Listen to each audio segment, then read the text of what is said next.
Get your tissues ready and maybe a fan because we are diving into a story that is equal parts heartbreaking and scorching hot grief and scorching hot tension.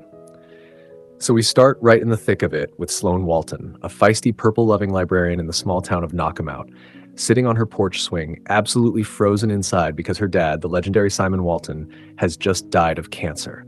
This isn't just any grief, it's that heavy, can't-breathe kind of sadness. But Sloane is trying to hold it together for her mom and sister, even though she's secretly spiraling. Now enter the complication. Lucian Rollins.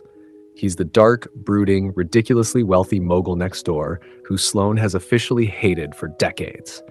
He rolls up to the funeral looking like a tragic Greek god in a suit, and despite their mutual hatred, he's oddly close with her parents.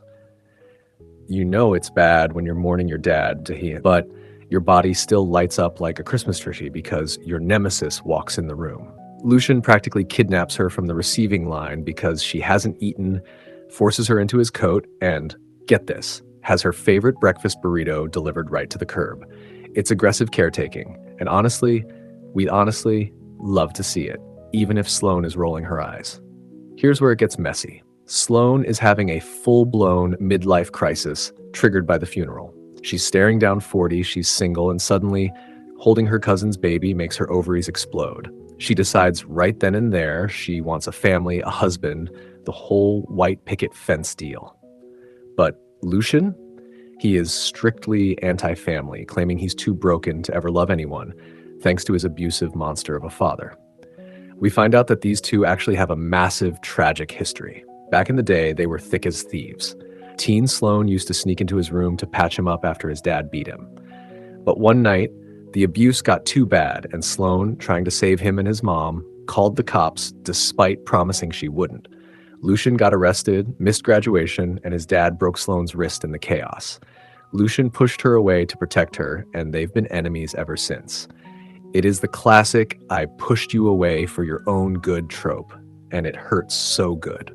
Back in the present, Sloane starts investigating a cold case involving a woman named Mary Louise Upshaw, who was wrongfully imprisoned, a cause her dad was working on before he died. This puts a target on her back. She gets a threatening note in the library book drop, and then, brace yourselves, someone dumps a pile of dead rats on her porch. Gross. Lucian, being the overprotective alpha he pretends not to be, loses his absolute mind. He moves her into his house, claiming it's for safety, but we all know he just wants her close. They strike a deal to become enemies with benefits to get the sexual tension out of their systems. Spoiler alert, it does not get it out of their systems. It just makes things infinitely more complicated because the chemistry is off the charts. They are hooking up in his fancy shower, in her bed, basically everywhere, and it is spicy. But then tragedy strikes. The library, Sloane's sanctuary, is set on fire while she's working late. She barely makes it out alive, crawling through smoke, clutching a fire extinguisher. Lucian flies back from a business trip in a helicopter, because of course he does, and finds her soot-covered and traumatized. This is the breaking point. He realizes he can't live without her. He takes her home, bathes her, and washes the soot from her hair in the most tender scene ever. But then he ruins it. He goes full caveman, telling her they are getting married and having kids because he's never letting her out of his sight again, but he refuses to say he loves her.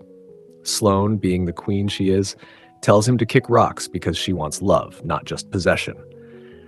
While they are fighting, the danger ramps up. It turns out the bad guy isn't the mob boss they thought it was. It's Wiley Ogden, the former police chief and old friend of Lucian's dad. He's been cleaning up loose ends to protect his reputation. He breaks into Sloane's house, intending to kill her and stage it. Sloane manages to shove a library cart at a corrupt judge involved in the scheme, but Wiley has a gun. Lucian bursts in to save her. They fight, and Lucian actually gets shot. Don't panic. He survives. But the near-death experience finally knocks some sense into him. He realizes he's been secretly funding her library and her dad's cancer treatments for years because he's always loved her. He just felt too unworthy to claim her. In the end, Lucian pulls off the ultimate grand gesture. He takes Sloane to the urologist's office, yes, really, to reveal he's getting his vasectomy reversed so he can give her the family she wants.